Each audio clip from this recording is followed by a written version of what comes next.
the new album, Searching for Solace. What can you tell me about its creation? How long have you guys been working on that? Yeah, we've been working on it for a while.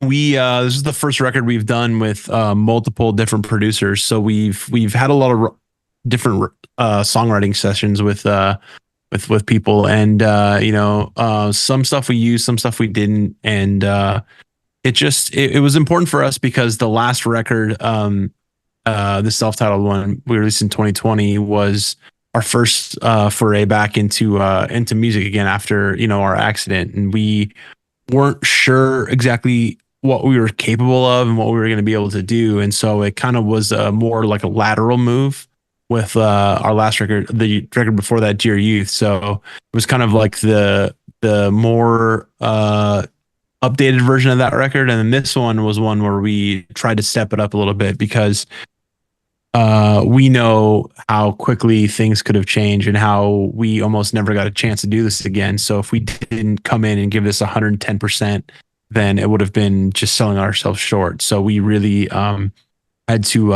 work really hard on this, and been working on it for a while, and just got it all together, and we're all really proud of it. We're all really stoked on it, and the way the songs came out, and everything about it. Nice. So I love the album art for it. What kind of concept did you give the artist?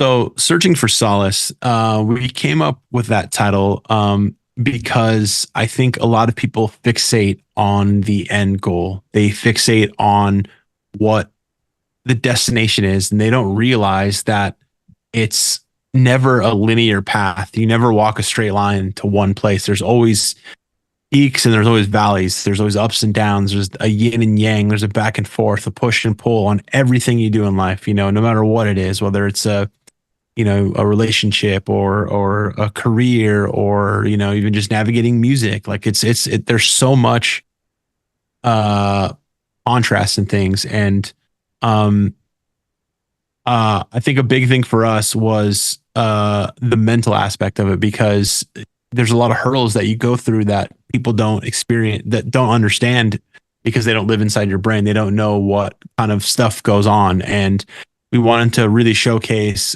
the maze of the mind, and to realize that, like, we're all searching for that solace, that searching for that moment of clarity, or we're searching for that end game, but not realizing that there's so many twists and turns along the way, and we have to be okay with that. We have to accept that. We have to be happy with that. And that was the main theory behind the record, and I think that's why the record sounds the way it does. And we were really put a lot of effort into having it be kind of jarring, like a back and forth kind of thing, where we released Earn It, and then the next one we released, it was Death Grip, and then we released Wash It Away, and then we released Split, and they're all like very back and forth songs, where it's like Split and Death Grip are very similar in style, and Earn It and Wash It Away are similar in style, but they contrast the other two the same, and like that was very, very much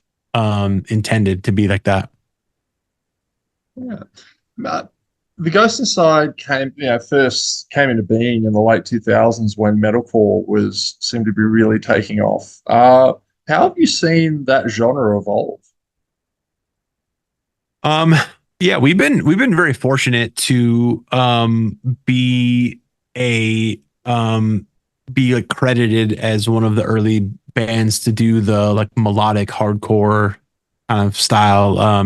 Returners was a big record for us, and a lot of people were like, yeah, that record inspired me to do what I do and to do this, and that record was huge for me. And I think that we at the time didn't know how important that record was, and we didn't know what kind of impact that record would have on people. And so we were able to be kind of on the forefront of that. We were able to kind of lead the charge in a sense. And during that time, there's been so many bands that have come and far surpassed anything that we've ever done. But it's been really cool to see bands, start with that that spark that we gave them, or that we had the impact we had on them, and kind of take it to the next level. And I think there's a lot of bands out right now that are absolutely crushing it, and making metalcore as big as it ever been. And I think that, not even just gassing you up, but I think Australian metalcore is the best metalcore in the whole world. I think you guys have the um the best metalcore music out right now. You guys have uh Alpha Wolf, you guys have Polaris, you guys have Thornhill, you guys have Void of Vision. Like, all those bands are absolutely destroying it and leading the charge, leading the forefront of the new wave of metalcore. And it's so cool to see that, being older now. I'm 40 years old, seeing that from that same feeling that we had when we were younger and we were first putting out our stuff. And like, now they're, taking the torch and they're doing their thing with it, and pushing the envelope. And it's so cool to see and so cool to be a part of. And yeah, Aussie metalcore is rushing it right now. It's really weird for me because I was first a journo from '05 to '08, and I remember when metalcore came out, I wasn't an enormous fan of it, and so I just kind of put that on the list of I'm a huge fan of bands like Slayer and Meshuggah and Deftones and whatnot. And then something weird happened. 2022, I randomly heard Archangel by Thornhill and got into that band. I was like, man, this sounds fucking awesome. It sounds like heavy Deftones. Wow, this is rad. And then, really got into them and bands like Alpha Wolf, and had the shock of my life when I realized that that's metalcore. And I wonder if Yeah. it's maybe because maybe if bands had started tuning lower in the mid Yep. 2000s, Yeah. I would. No, that's definitely part of it. Yeah. That's the progression of metalcore. It started out like a very smaller, like pigeonholed kind of genre. And throughout the years, bands have really pushed the envelope and have really embraced new styles. And there's so much that encapsulates metalcore. There's a new metal influence. There's rock influences. There's death metal influences. It's so there's so much to it now, and it's so broad, and it's like I said, it's really cool to see. And it's getting people like you who weren't into metalcore before, with the it's early iteration to now. It's like, it's so wide open that it's like it can get people of other genres and other ideologies into it and stuff. So it's really a fun time to be a part of the scene right now. Very sneaky metalcore, very sneaky. I fucking got it. The video for Wash It Away looked like a pretty wet experience. What was that like? And did that shoot like completely total that gear?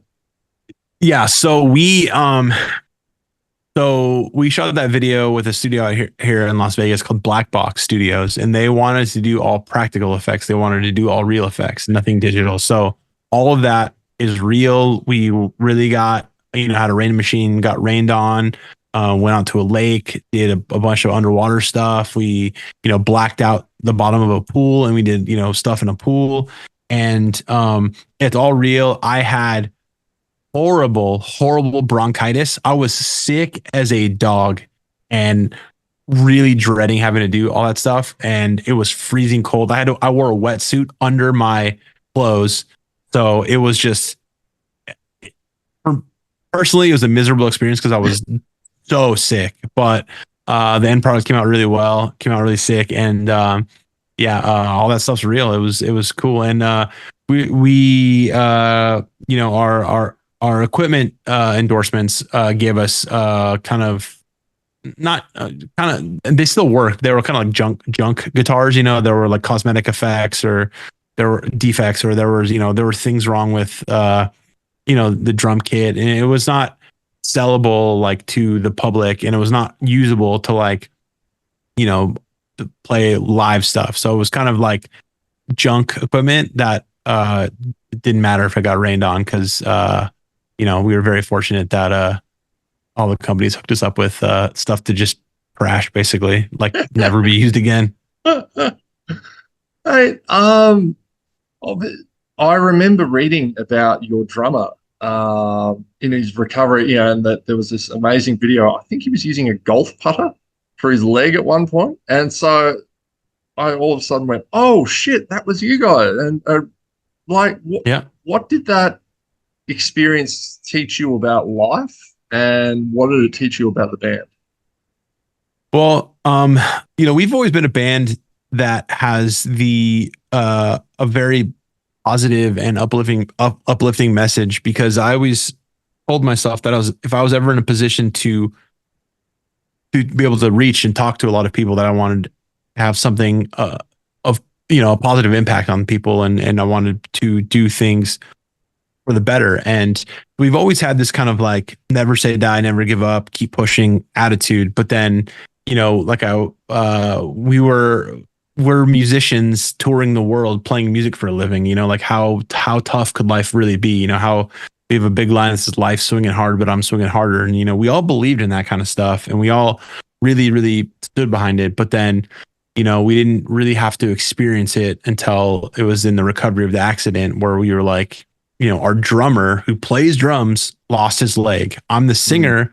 I had a brain injury and I was in a coma and I couldn't remember or speak properly. I had to go through speech therapy and stuff. So it's like, every person had their own like individual things that hindered their performance live, what they could do and stuff. And so when it came back to get to it, we knew that we couldn't have our last show be before the accident. We knew we had to at least play one more time, and we had to at least put out more music to prove to ourselves and to prove to people that what we were saying wasn't just full of shit. Like, it was actually, we believed it. We wanted to live it. And so it took a long time to get back there, because a lot of it was really trial and error with our drummer. Like playing drums with one leg is a really difficult thing for him.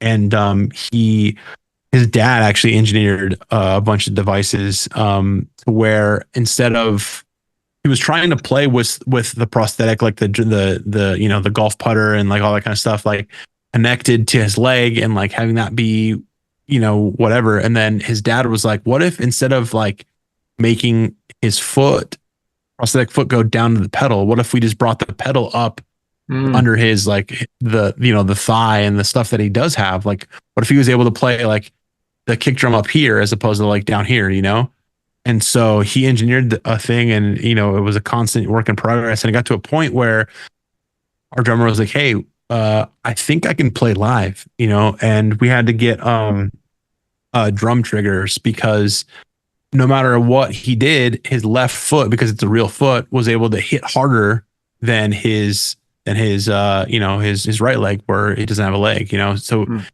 when you playing it back, it would go boom, boom, boom, boom, boom, boom, boom, boom, like when he was doing a double bass thing. So now we have triggers to where no matter the velocity of how hard he hits, it's consistent. So he can do instead of boom, boom, boom, boom, it's ba, ba, ba, ba, ba, ba, ba, ba, ba, ba, Mm. ba, but this one's softer because it's not a real foot, not a real leg, So engineering all that and getting all that together was a big part of us live. And once we kind of figured that out, we were able to do more, and we had our comeback show booked, and that was the only show we ever had planned, and we didn't know if we were going to be able to do more or if that was going to be it. And once we played, we took a couple of days and we're like, you know what, we can do more of this. We definitely can do more. And that's when we came down to Australia in 2020 for Unify, and then we played Unify down in Melbourne, and then pretty much got back home and COVID started. So we were out of the game for another couple of years. And then, now we're getting back to it. Now we're getting back down to Australia with Parkway, and seriously can't wait. It's going to be such an incredible tour. Now, look, this, I mean, the story is, yeah, man, it's absolutely beautiful. But I feel like we've gone a bit too highbrow with this interview. So I'm going to fix that for you right now, Sure. and just torpedo the whole thing. Sure. The lineup: who would win in a wrestling match between the Ghost Inside and Parkway Drive?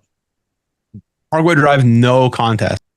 Like no contest. Those dudes they're like superheroes, dude. They're like so fit, and they're so like, they're in such good shape. And like, dude, Winston was a pro like bodyboarder before he was in a band. Like, they're from Byron Bay. Like, they're from like the literal like coolest place on earth. Like they're all so fit. They would kick the shit out of us. Like not even a question.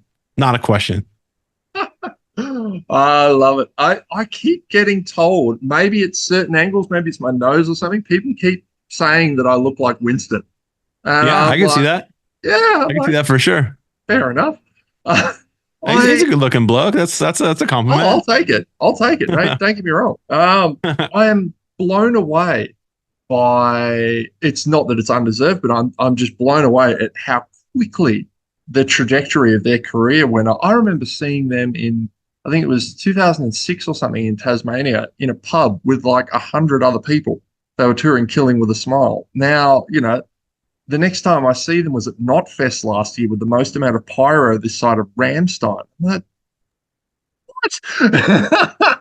Yeah, I think a big thing for them is they never stopped being real, you know, and I think that they inspired a lot of people. They inspired us for sure to just be true to ourselves because they are up there playing music, having a good time doing it, and just believing in what they do. And like it's so rare for a band to genuinely just give 110% and just love what they do and just have a good time and leave the stage with a smile, you know, like just like that's it, you know. And Parkway, you can't go to a Parkway show and not get involved. You can't go to a Parkway show and not just like feel something because there's so much production, not even just the songs themselves, but there's so much to see, so much to do, so much to look at. And it's like, I'm excited mostly. I mean, obviously, I'm very excited to play, but I'm also excited to, you know, after we're done playing, go take a shower, go get changed, and go in the crowd and watch Parkway Drive like as a spectacle. Like it's gonna be insane, dude. Like their production is top tier, and like I'm excited to see the concert they put on for sure. You gonna hit the pit? Absolutely not. I'm 40 years old, and I'm half my body is metal from the accident. There's no shot I'm going to go in the pit. But That's I will sit down. I will sit down in the seats and sing along and watch it for sure. easy, mate. Thank you very much for your time. Really Cheers, looking man. forward to the show. So I'll see you there.